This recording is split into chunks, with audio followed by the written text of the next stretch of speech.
Bom, pessoal, hoje nós vamos começar nosso curso de Equações Diferenciais 1.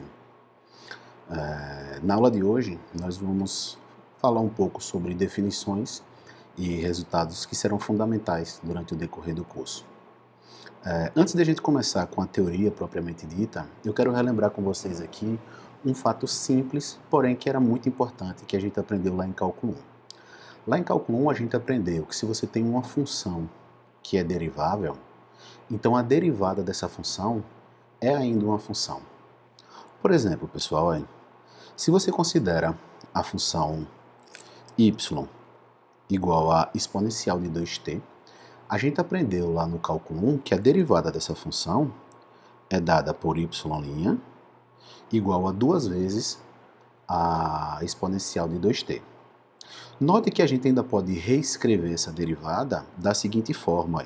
A gente pode escrever y' como sendo 2 vezes a própria função y. Ou seja, pessoal, dito de outra forma, a gente tem que a função exponencial de 2t, ela satisfaz essa equação 1. Essa equação 1, ela é o protótipo de equação diferencial que nós queremos estudar aqui durante o decorrer do curso. De uma maneira mais precisa, uma equação diferencial é uma equação que contém derivadas de uma ou mais funções com relação a uma ou mais variáveis, ok?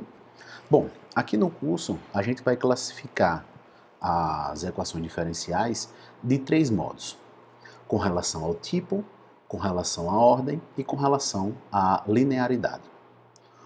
Com relação ao tipo, a gente vai dizer que uma equação diferencial que contém apenas derivadas ordinárias de uma ou mais funções com relação a única variável é uma equação diferencial ordinária, ou de maneira abreviada, é uma EDO.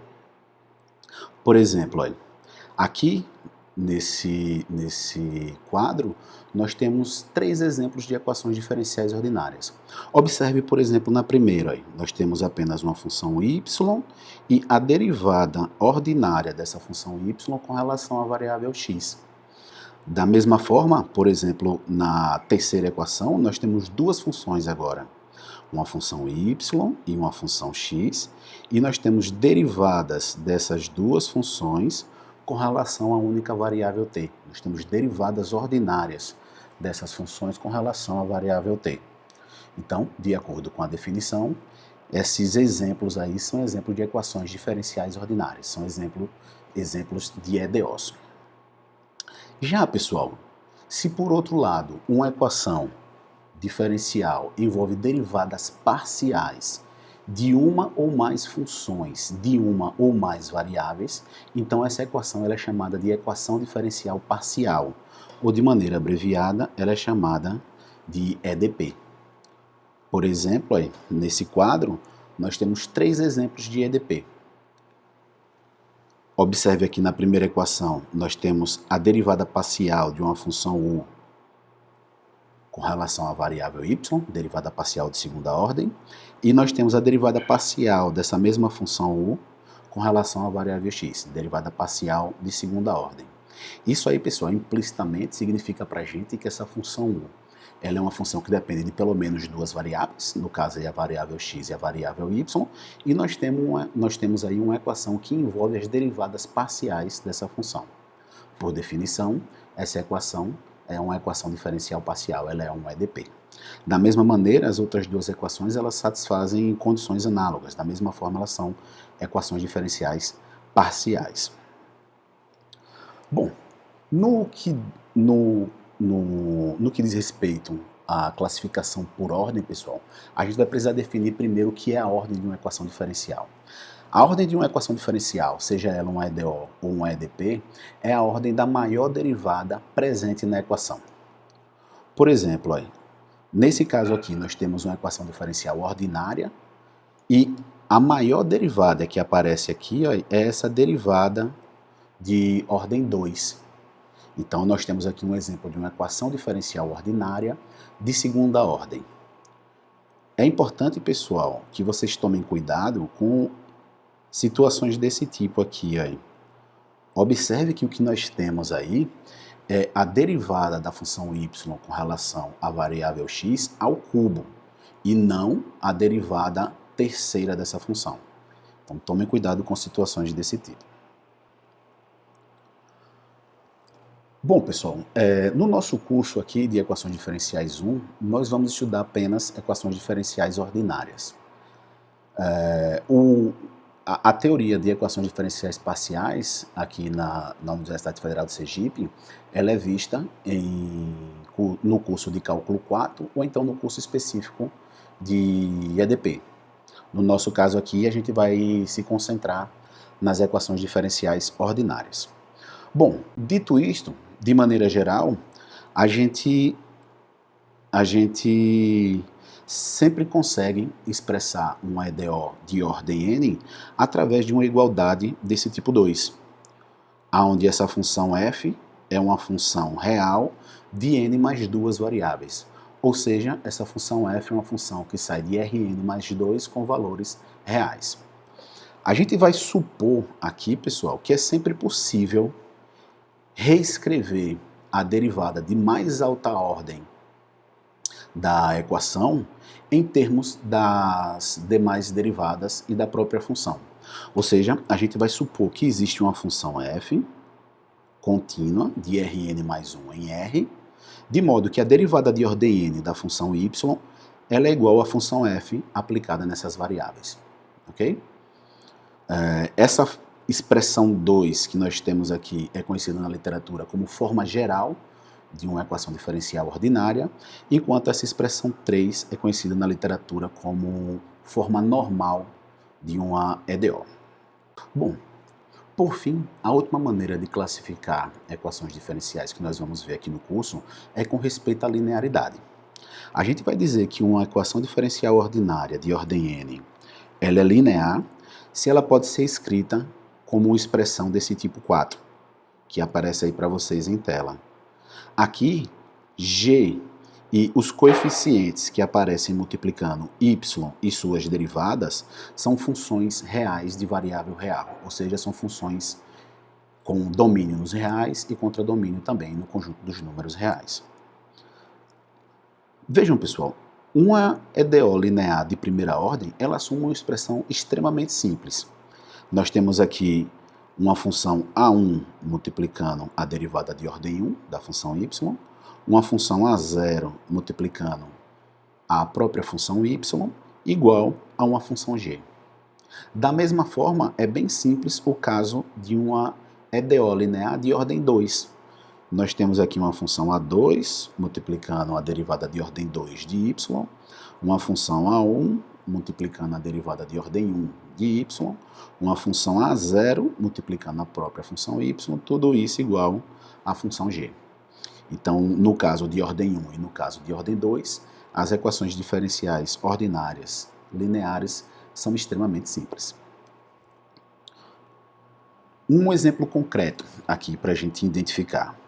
Nós temos aí duas equações.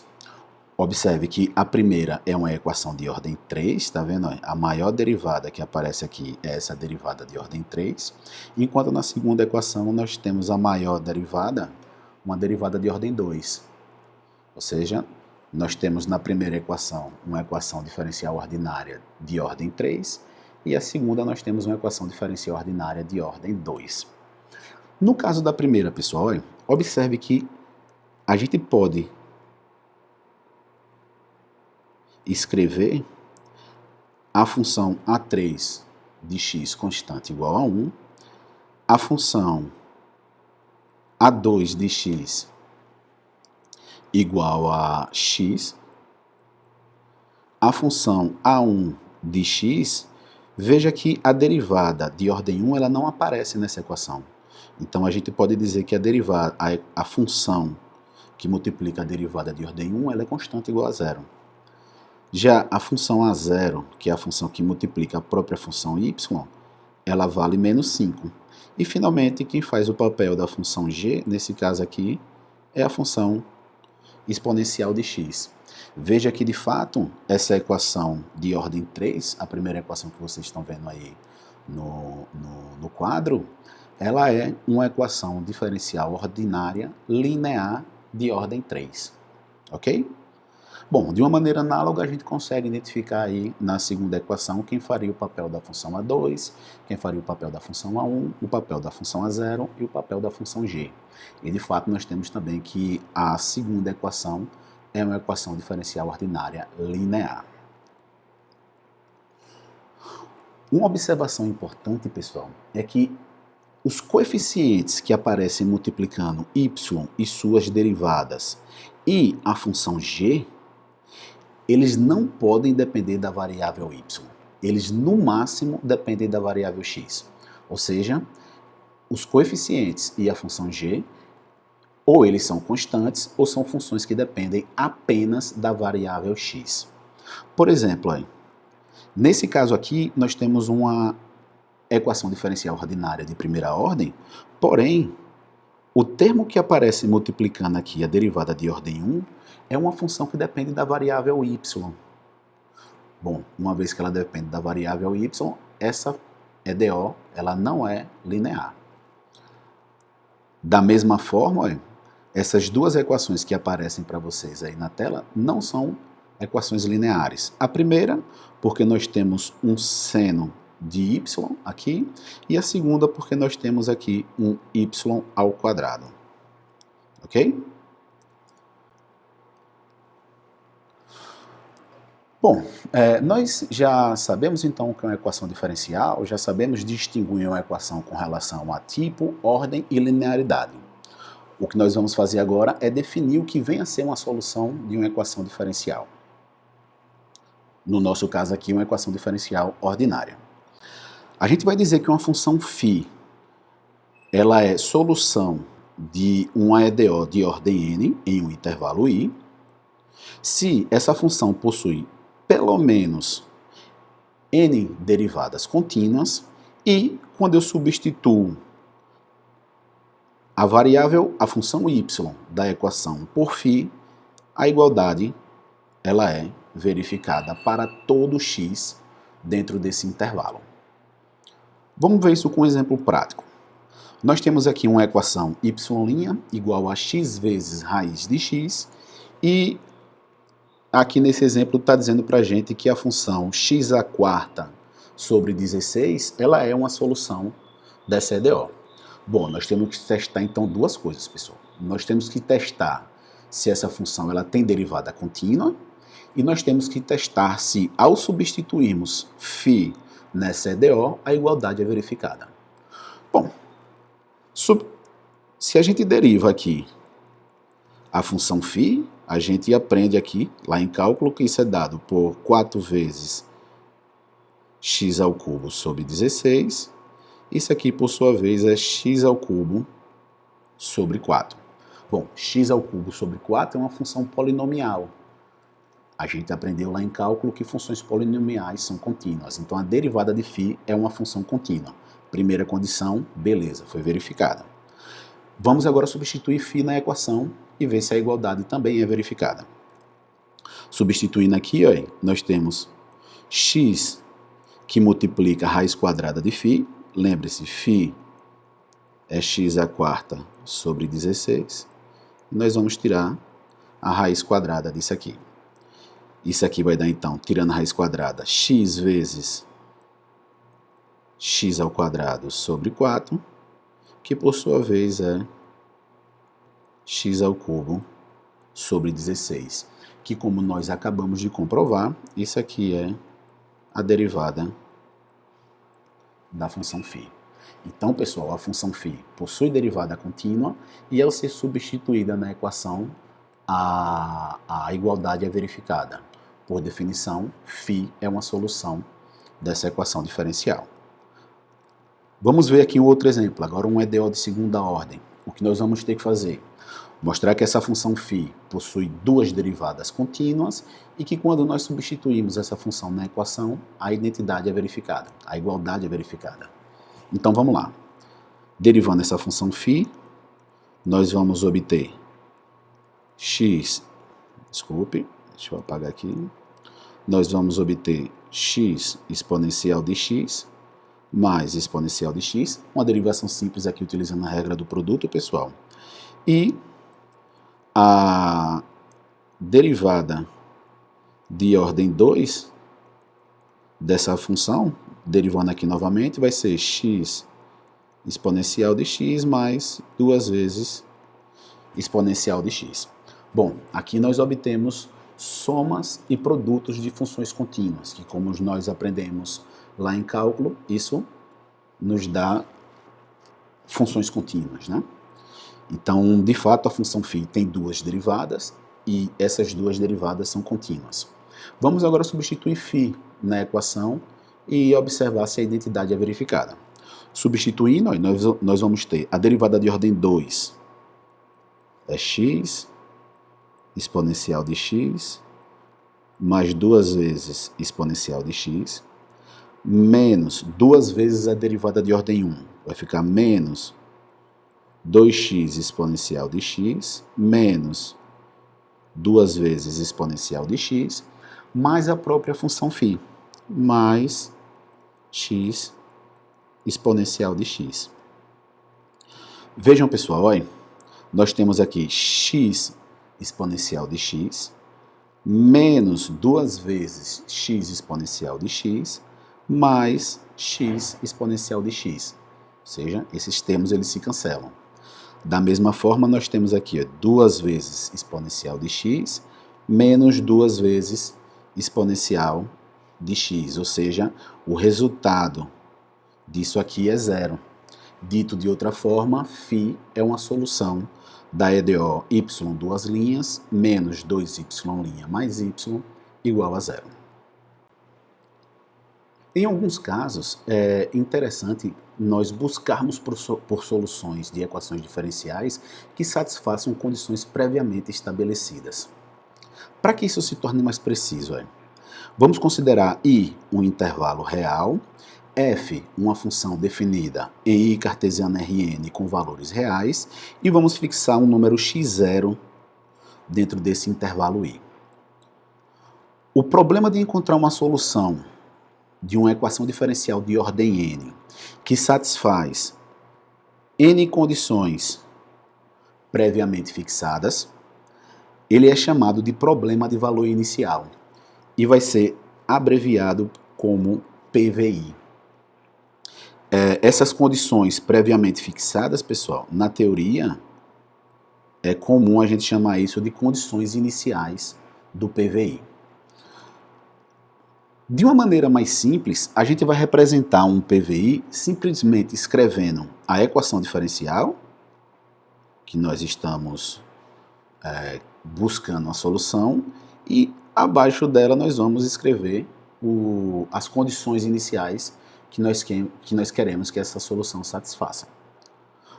Por exemplo, se a gente tiver com um PVI de primeira ordem, nós vamos ter uma equação de primeira ordem e apenas uma condição inicial para ser verificada. Já se a gente tiver com um PVI de segunda ordem, nós vamos ter uma equação diferencial de ordem 2, que é o que nós temos aqui, e duas condições iniciais para serem verificadas. E um exemplo concreto esse exemplo pede para a gente determinar os valores de C pertencentes aos números reais, de modo que C vezes a exponencial de x seja uma solução desse PVI.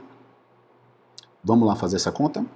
Bom, a primeira coisa que nós temos que verificar é que C vezes a exponencial de x é, de fato, uma solução da equação y' igual a y. Para isso, vamos derivar.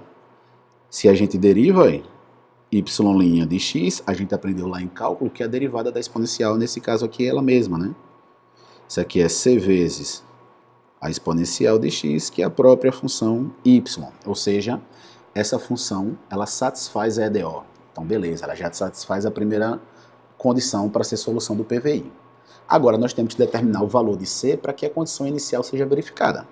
Vamos utilizar a condição inicial. A gente sabe, foi dito para a gente que 3 é igual a y de 0, só que a gente já sabe quem é y. Y é c vezes a exponencial. No nosso caso, quem está fazendo o papel do x aqui é 0. Ou seja, y de 0 é c vezes a exponencial de 0. A gente já sabe que exponencial de 0 é 1, então isso aqui é C. Ou seja, pessoal, o que nós descobrimos aqui utilizando essa condição inicial é que C tem que ser igual a 3. Consequentemente, o que nós obtemos é que a função y igual a 3 exponencial de x, ela é solução do PVI indicado. Ok? Vamos ver um segundo exemplo aqui sobre PVI. Nesse exemplo aqui, é informado para a gente que a função x de t igual a C1 cosseno de 4t mais C2 seno de 4t, ela é uma solução da EDO x duas linhas mais 16x igual a zero. E a gente precisa determinar valores de C1 e C2 de modo que essa solução seja uma solução do PVI. Os dados iniciais aqui do PVI são x de π sobre 2 igual a menos 2 e x' de π sobre 2 igual a 1. Bom, pessoal, já é dito para a gente que a função x ela é uma solução da EDO. Se a gente já sabe que é uma solução da EDO, a gente não precisa comprovar isso. Porém, se a gente tivesse curiosidade de verificar se de fato ela é uma solução, é bem simples. A gente ia pegar essa função, derivar duas vezes, substituir na equação e confirmar que de fato a igualdade é verificada. Beleza? Bom, mas no nosso caso vamos voltar aqui a buscar valores de C1 e C2 de modo que x seja uma solução do PVI. Vamos utilizar a primeira condição inicial. A primeira condição inicial diz pra gente que menos 2 é igual a x de π sobre 2. Bom, pessoal, eu vou pegar esse valor π sobre 2 e vou substituir aqui nessa expressão da função x. Então eu vou ficar com C1 cosseno de 2π, 4 vezes π sobre 2 é 2π, mais C2 seno de 2π. Vejam, pessoal, relembrando aqui, ó, o cosseno de 2π é 1 e o seno de 2π é 0. Então, se a gente observar aqui, o que a gente tem é que o valor de C1 ele tem que ser igual a menos 2. Então, com isso aqui, com essa primeira condição inicial, nós conseguimos determinar quem é o valor de C1. C1 tem que ser igual a menos 2. Nós temos outro dado inicial, pessoal. Nós temos outra condição inicial. O problema diz pra gente que a derivada de x em π sobre 2, ela tem que valer 1. Então, nós precisamos fazer duas coisas agora. Nós precisamos derivar essa função x e depois substituir t por π sobre 2. Derivando, inicialmente, x' de t, isso aqui vai ser igual a menos 4 C1 seno de 4t mais 4 C2 cosseno de 4t. O problema diz pra gente que a derivada de x em π sobre 2 vale 1. Então, utilizando essa informação, nós temos que 1 é igual a x' de π sobre 2, substituindo π sobre 2 nessa expressão da derivada de x, nós temos menos 4 C1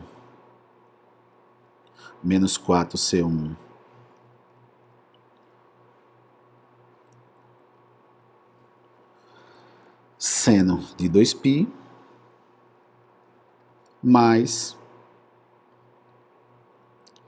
4 C2 cosseno de 2π. Novamente, pessoal, seno de 2π é 0, cosseno de 2π é 1. O que nós obtemos aqui, então, é que 4 vezes C2